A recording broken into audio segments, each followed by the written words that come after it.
주님이 원하시는 기도라는 말씀의 제목으로 함께 은혜 받는 시간 되시길 축복합니다. 꽃다운 나이에 혼자 되어 외아들을 생명처럼 여기며 키운 한 어머니가 있었습니다.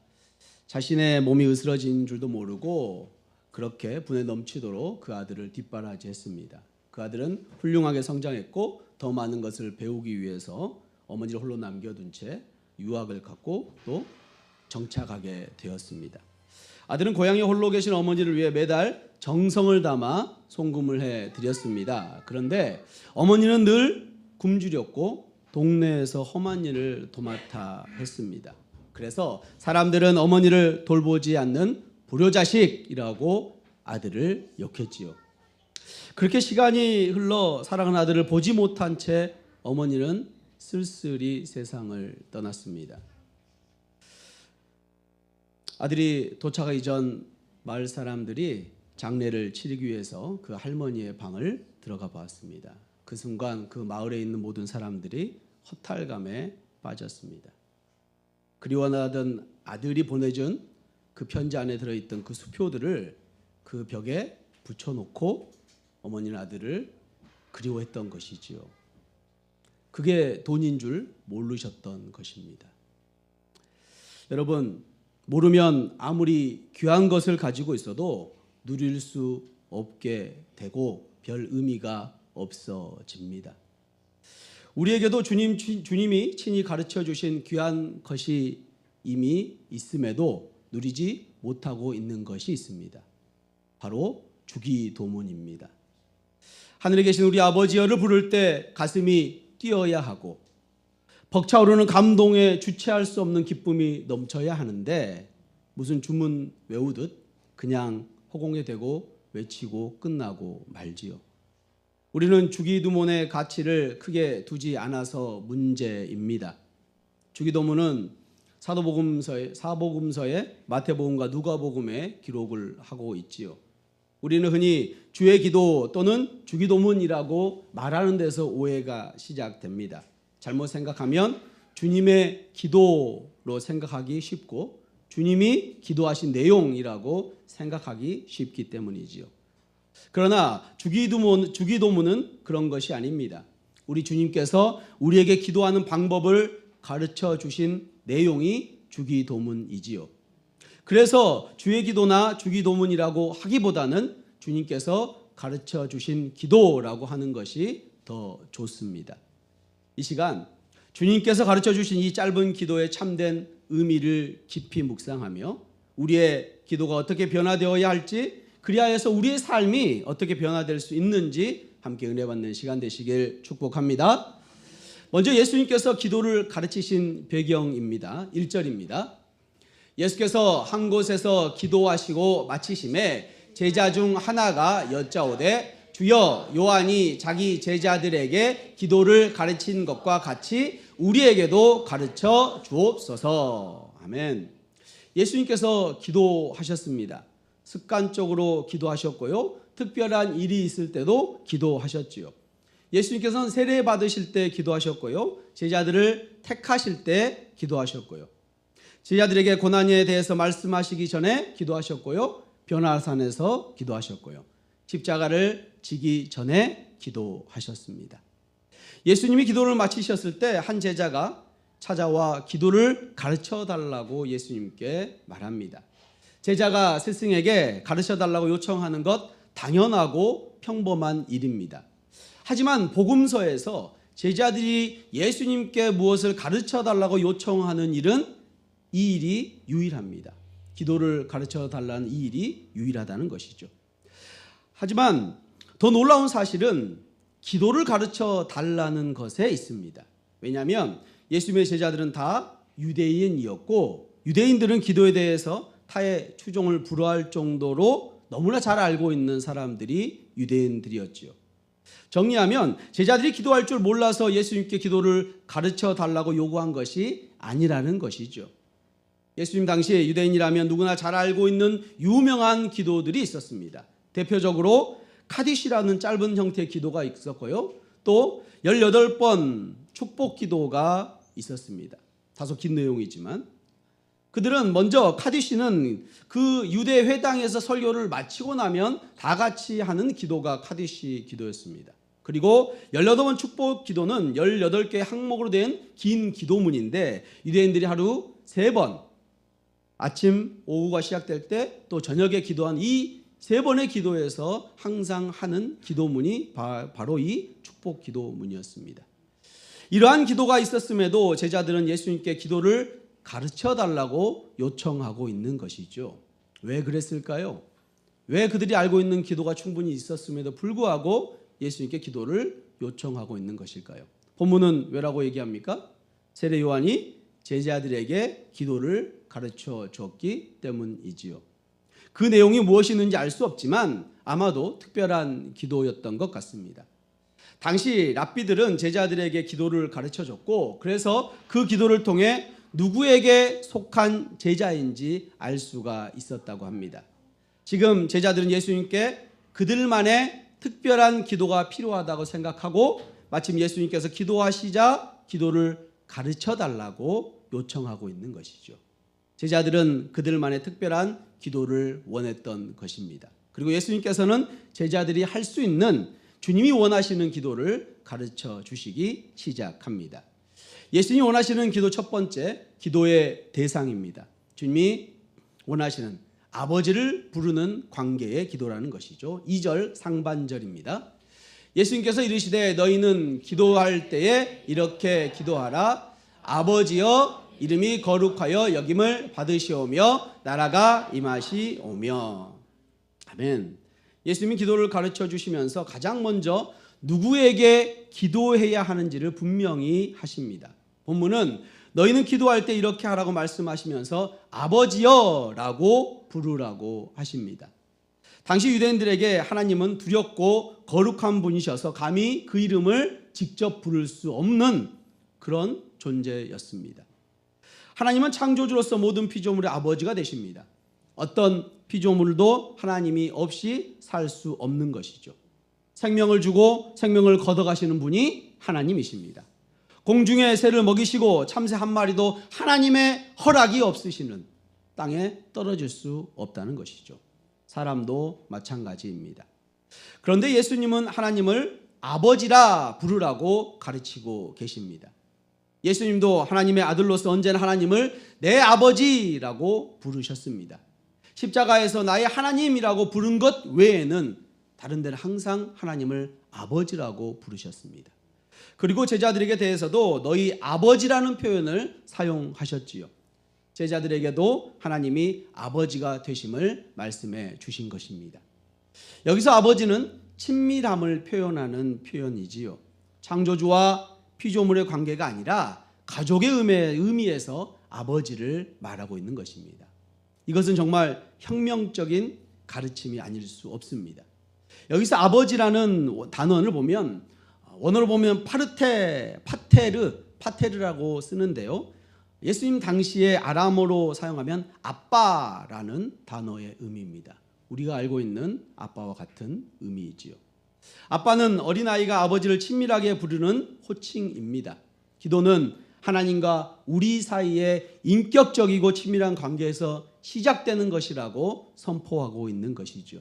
그런데 우리가 어떻게 하나님과 그런 아빠, 아버지와의 관계가 된 것일까요? 에베소서 1장 5절 말씀입니다. 그 기쁘신 뜻대로 우리를 예정하사 예수 그리스도로 말미암아 자기 아들들이 되게 하셨으니 예수님을 통해서 우리는 하나님의 아들들로 입양되었습니다. 양자가 된 줄로 믿습니다.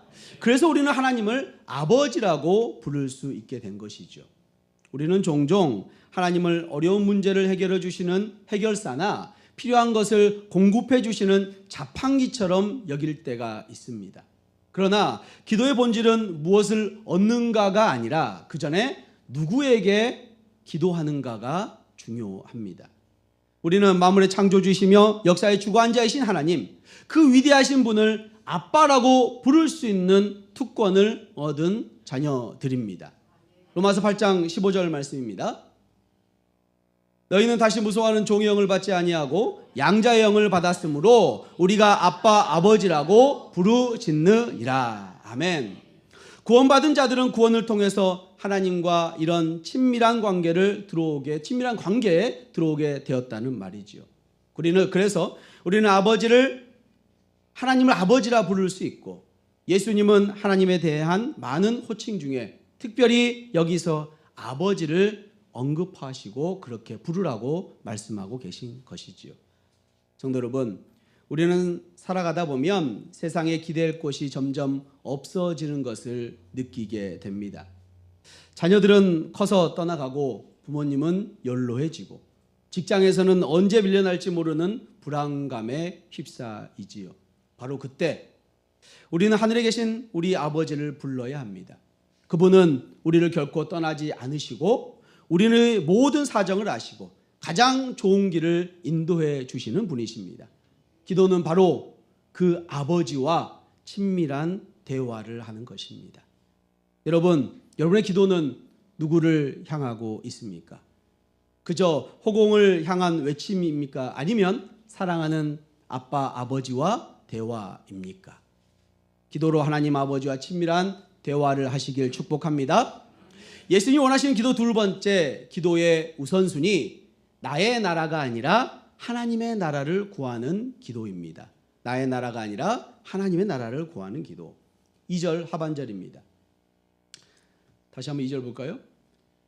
예수께서 이르시되 너희는 기도할 때 이렇게 하라. 아버지여 이름이 거룩히 여김을 받으시오며 나라에 임하시오며. 아멘. 아버지를 부른 후 가장 먼저 무엇을 구해야 할까요? 우리는 보통 우리의 필요, 건강, 자녀의 문제를 기도합니다. 하지만 예수님은 아니라고 말씀하십니다. 본문은 이름이 거룩히 여김을 받으시오며 나라가 임하시오며 라고 말씀하고 있지요. 서번역 성경으로 보면 예수께서 그들에게 말씀하셨다. 너희는 기도할 때에 이렇게 말하여라. 아버지 그 이름을 거룩하게 하여 주시고 그 나라를 오게 하여 주옵소서. 이렇게 전하고 있습니다. 그러니까 아버지의 이름을 거룩히 하시고 아버지의 나라가 오게 하여 주옵소서라고 번역하고 있는 것이죠. 아버지의 이름이 거룩히 여김을 받으신다는 것은 무슨 뜻일까요? 여기서 이름은 단순한 호칭이 아니라 그분의 인격, 성품, 명예, 영광 전체를 의미합니다. 즉 아버지의 이름이 이 땅에서 최고로 존귀하게 여김을 받으시길 원합니다. 나의 삶을 통해 아버지의 영광이 드러나기를 원합니다 라고 고백하는 것이죠. 또한 아버지의 나라가 오게 하소서라는 기도는 하나님의 통치와 다스림이 이 땅에 이루어지기를 간구하는 것입니다. 하나님의 나라는 이미 예수 그리스도를 통해 시작되었지만 아직 완성되지 않은 것이죠. 우리의 가정, 직장, 사회 그리고 이 나라와의 온 세계 위에 하나님의 공의와 사랑의 통치가 임하기를 기도하는 것입니다. 이 두 기도는 결국 하나로 연결되어 있습니다. 하나님의 나라가 임할 때 그분의 이름이 거룩하게 여김을 받게 하기 때문이지요. 이 기도는 우리의 삶의 목적과 방향을 완전히 바꾸어 놓습니다. 우리는 본능적으로 나의 나라가 이루어지기를 기도하지요. 내 이름이 더 높아지기를, 내 계획이 성공하기를, 내 자녀가 잘 되기를 기도합니다. 그러나 주님은 우리에게 너희는 먼저 그의 나라와 그의 의를 구하라고 말씀하십니다. 어느 회사 직원이 진심으로 그 회사를 사랑한다면 자신의 월급이 인상되지 않더라도 회사 발전이 먼저 우선순위가 되며 기뻐하게 되어 있습니다. 요즘 넷플릭스에서 방영되는 태풍 상사라는 드라마가 인기가 있습니다. IMF 때 태풍 상사는 사장인 아버지가 갑자기 돌아가시게 되고 그 아들 태풍이가 다시 사장이 되는 그런 과정에 놓여 있는 그런 드라마입니다. 그런 드라마 가운데 거기 직원들은 자신의 월급을 포기하면서까지 자신이 30년 동안 몸담았던 그 회사가 다시 폐업하지 않기를 열심히 같이 돕고 일하는 그림이 그려집니다. 마찬가지로 우리가 진정 하나님의 자녀라면 나의 성공과 안위보다 하나님의 이름과 그분의 나라를 먼저 구해야 될 것입니다. 이것이 주님이 원하시는 기도의 최우선순위입니다. 우리의 기도가 나 중심에서 하나님의 중심으로 옮겨갈 때 우리의 삶은 비로소 참된 의미와 목적을 찾게 된다는 사실을 기억하시길 축복합니다. 예수님이 원하시는 기도 세 번째 기도의 내용입니다. 일용할 양식을 구하는 오늘의 기도입니다. 일용할 양식을 구하는 오늘의 기도. 3절입니다. 우리에게 날마다 일용할 양식을 주시옵고. 아멘. 하나님의 나라와 의를 먼저 구한 후에 비로소 우리는 우리의 필요를 아뢰할 수 있습니다. 날마다 일용할 양식을 주옵소서. 여기서 일용할이라고 번역된 단어는 성경 전체에서 이곳에만 독특하게 쓰인 단어입니다. 그래서 그 의미를 보면 오늘 우리에게 필요한 혹은 생존을 위한 이란 해석을 할 수 있습니다. 중요한 것은 평생 먹을 양식이 아니라 썩어 없어질 양식이 아니라 오늘 우리에게 꼭 필요한 양식을 구하는 것입니다. 이 기도는 우리를 향한 하나님의 마음을 보여주십니다. 하나님은 우리가 염려하며 미래를 위해 쌓아두는 인생이 아니라 날마다 하나님을 의지하며 사는 인생이 되기를 원하십니다. 마치 광야에서 이스라엘 백성이 매일 아침 만나를 거두었던 것처럼 하나님은 우리에게 매일 공급을 약속하십니다. 이것은 단지 먹고 마시는 문제에 국한되는 것이 아닙니다. 오늘 하루를 살아갈 지혜, 감당하기 힘든 일을 마주할 용기, 미운 사람을 품을 수 있는 사랑, 이 모든 것이 우리에게 필요한 일용할 양식이지요. 성도 여러분, 노후 걱정, 자녀 걱정, 건강 걱정 얼마나 많으십니까? 10년 뒤, 20년 뒤 생각하면 밤에 잠이 오지 않을 때도 있는 것 같습니다. 주님은 그 모든 염려를 아버지께 맡기고 오늘은 오늘 필요한 은혜를 구하라고 말씀하십니다.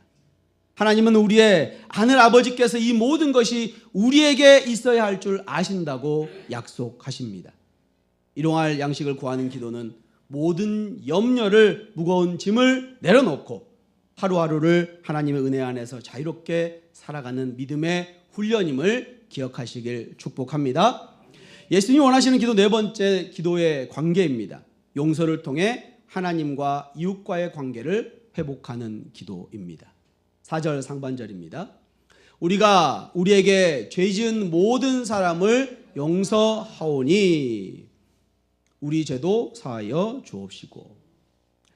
이제 기도는 더욱 깊은 영적인 차원으로 나아갑니다. 특별히 본문은 오해하기 쉽습니다. 이 기도를 구원을 얻는 죄사함으로 생각하면 오해가 되지요. 만약 그렇다면 우리는 구원을 얻기 위해 우리에게 죄 지은 사람을 먼저 용서해야만 할 것입니다. 그러나 이미 이 기도는 누구에게 가르치고 있는 기도입니까? 네, 제자들에게 가르치고 있는 기도이지요. 이미 예수님의 제자된 자들, 구원받은 자들에게 가르치고 있는 기도입니다. 제자들은 큰 용서를 받은 자들로서 다른 사람들을 또한 용서하는 자들입니다. 용서받는 자가 용서하지 않는 것은 상상할 수 없는 일입니다. 우리가 먼저 하나님의 무조건적인 용서와 사랑을 경험했기 때문에 그 은혜에 힘입어 다른 사람을 용서할 수 있게 된다는 의미이지요. 그리고 그런 자들이 하나님 앞에 자신이 매일 범하는 죄를 고백하며 용서를 받게 되는 것입니다. 마치 일반 달란트 빚을 탕감받은 종의 비유와 같지요. 마태복음 18장 24절에서 30절입니다. 제가 우리말로 한번 봉독하겠습니다. 왕이 결산을 시작하자 1만 달란트 빚진 사람이 왕 앞에 나오게 됐다. 그런데 그는 빚 갚을 돈이 없었기 때문에 주인은 그 종에게 그 자신과 아내와 자녀와 전 재산을 팔아 갚도록 명령했다. 그랬더니 종이 그 앞에 무릎을 꿇고 간청했다. 조금만 참아 주시면 모두 갚아 드리겠습니다. 주인은 그 종을 불쌍히 여겨 그를 놓아주고 빚을 없애 주었다. 그러나 그 종은 밖으로 나가 자기에게 100데나리온 빚진 동료 종을 찾아냈다. 그는 동료의 멱살을 잡으며 빚진 돈을 갚아라 라고 말했다. 그의 동료가 무릎을 꿇고 애걸했다. 조금만 참아주게, 내가 다 갚겠네. 그러나 그는 참지 못하고 가서 빚을 다 갚을 때까지 동료를 감옥에 가두어 버렸다. 처음에 이 종이 얼마를 탕감받았습니까? 1만 달란트. 1달란트는 6천 데나리온입니다. 한 사람의 1달란트가 하루 일한 품삯으로 생각하면 6,001, 다시 말하면 16년간의 품삯에 해당하는 것이 1달란트의 가치인 것이죠.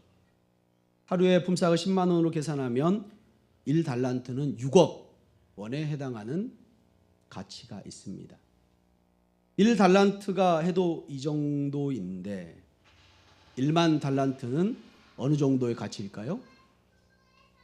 네, 1만 달란트는 16만 년을 매일 벌어서 한 푼도 쓰지 않고 모으는 어마어마한 돈이지요. 1만 달란트는 무려 6조 원에 해당하는 가치가 있는 돈입니다. 100데나리온은 얼마입니까 그러면? 하루 품삯을 10만 원으로 하면 1,000만 원이 되겠지요. 몇 배입니까? 60만 배? 상상할 수 없는 큰 빚을 용서를 받은 사람이 자기에게 100데나리온 빚진 그 동료를 용서하지 못한다면 그는 처음부터 자신이 받은 용서의 가치를 전혀 깨닫지 못하고 있는 사람이지요. 우리가 다른 사람을 용서하는 것은 내가 받은 하나님의 용서가 얼마나 크고 놀라운지를 증명하는 삶의 열매입니다. 성도 여러분, 살면서 얼마나 많은 상처를 받고 또 주며 살아가십니까? 가족에게, 친구에게, 동료에게 받은 상처로 인해 마음의 문을 닫고 원망과 미움에 사로잡혀 살아가는 분들이 계실지도 모릅니다. 그 미움은 결국 자기 자신을 파괴하는 독이 됩니다. 주님은 그 아픈 마음을 가지고 아버지께 나오라고 말씀하고 계십니다. 십자가에서 나의 모든 죄를 용서하신 그 사랑을 기억하라고 말씀하십니다. 그 사랑을 깊이 묵상할 때 우리는 비로소 나에게 상처 준 그 사람을 용서할 힘을 얻게 됩니다. 용서는 나의 의지로 하는 것이 아니라 내 안에 부어준 하나님의 놀라우신 그 사랑으로 하게 되는 줄로 믿습니다. 예수님이 원하시는 기도 다섯 번째는 기도의 강구입니다. 시험을 이길 힘을 구하는 의존의 기도입니다. 4절 다시 한번 보겠습니다. 우리가 우리에게 죄 지은 모든 사람을 용서하오니 우리 죄도 사하여 주시옵고 우리를 시험에 들게 하지 마시옵소서 하라. 아멘. 마지막으로 주님은 이렇게 기도하라고 가르치시오. 우리를 시험에 들게 하지 마옵소서. 최근 프란치스코 교황이 이 구절을 우리가 유혹에 빠지지 않게 하소서라고 수정해서 논란이 됐습니다. 하나님은 우리를 시험하시는 분이 아니시기에 시험에 들게 하지 말라는 표현이 오해를 살 수 있습니다. 그러나 여기에 시험은 하나님이 우리에게 믿음을 연단하시는 테스트와 사단이 우리를 넘어지게 하는 유혹, 이 두 가지를 다 포함하고 있는 단어이지요. 이 기도는 하나님, 제 힘으로는 이 세상의 유혹과 고난을 이길 수 없습니다. 저는 연약한 존재입니다. 라는 철저한 자기 인식과 겸손의 고백입니다. 재물의 유혹, 음란의 유혹, 교만의 유혹 앞에서 우리는 너무나 쉽게 무너집니다. 예상치 못한 고난 앞에서 우리의 믿음은 얼마나 쉽게 흔들립니까? 이 기도는 나의 힘과 의지를 의지하지 않고 오직 하나님의 도우심과 보호하심만 그것이 유일하게 그 시험에서 이길 수 있는 힘임을 고백하는 기도입니다. 마치 어린아이가 위험한 길을 갈 때 아버지의 손을 꼭 붙들고 가는 그것과 같은 기도라는 것이죠. 아버지, 저를 붙잡아 주지 않으시면 저는 넘어질 수밖에 없습니다. 악한 길에서 저를 지켜주시고 감당할 수 없는 시험을 피하게 하여 주옵소서. 우리가 연약한 존재임을 인정하고 전적으로 주님만 의지하는 기도를 드리시길 축복합니다. 사랑하는 성도 여러분, 예수님께서는 제자들에게 기도를 가르쳐 주셨습니다. 특별히 2절을 다시 한번 보면 예수께서 이르시되 너희는 기도할 때 이렇게 하라라고 말씀하셨습니다. 여기서 기도할 때라는 이 단어는 한 번을 의미하는 것이 아니라 기도할 때마다라는 의미입니다. 예수님은 이것이 기도할 때마다 반복되어야 한다는 것을 말씀하신 것이죠. 이렇게라는 표현은 이런 식으로라는 의미입니다. 글자, 단어를 그대로 반복하라는 의미가 아니죠. 예수님도 기도하실 때마다 언제나 이것을 그대로 반복하지 않으셨습니다. 예수님은 기도의 예를 보여주신 것이지 우리가 그대로 따라하라고 하는 기도문이 아니라는 것이죠. 이 기도에는 제자들이 기도할 때마다 생각하고 적용해야 할 기도의 내용이 담겨져 있는 것입니다. 주님이 원하시는 기도는 단순히 필요한 것을 얻어내는 수단이 아닙니다. 그것은 삶의 방식이며 하나님과의 관계 전체를 담아내는 신앙 고백입니다. 첫째, 아버지를 부르며 하나님과 친밀한 관계를 회복하는 기도이지요. 둘째, 하나님 나라와 이름을 먼저 구하며 삶의 우선순위를 바로 세우는 기도입니다. 셋째, 일용할 양식을 구하며 날마다 하나님을 의지하는 기도입니다. 넷째, 용서를 통해 하나님과 이웃과의 관계를 회복하는 복음적인 기도이죠. 다섯째, 시험으로부터 보호를 강구하며 자신의 연약함을 인정하고 하나님을 의지하는 기도입니다. 성도 여러분, 설교 서두에 말씀드렸던 아들이 보낸 수표를 쓰지 않고 벽에 붙여놓았던 어머니의 이야기 기억하십니까? 어머니는 아들의 사랑이 담긴 그 수표의 가치를 몰랐기에 가난하게 살았습니다. 혹시 우리의 모습이 이와 같지는 않습니까? 주님은 우리에게 하늘의 모든 보화를 인출할 수 있는 주기도문을 선물로 주셨습니다. 그런데 그 가치를 알지 못하고 영적으로 빈곤하게 살아가고 계시지는 않습니까? 이제 더 이상 주기도문을 무의미하게 암송하지만 마십시오. 이 기도의 틀을 가지고 여러분의 삶을 하나님 앞에 내어놓는 기도를 하시길 바랍니다. 아버지, 오늘 제 삶에서 어떻게 아버지의 이름이 거룩히 여김을 받을 수 있을까요? 제 가정에서, 제 직장에서 하나님 나라가 어떻게 임할 수 있을까요? 오늘 저에게 필요한 일용할 양식, 영적 양식은 무엇입니까? 제가 아직 용서하지 못하고 있는 사람은 누구입니까? 십자가의 은혜를 부어주셔서 용서하게 하여 주옵소서. 오늘 제가 빠지기 쉬운 유혹은 무엇입니까?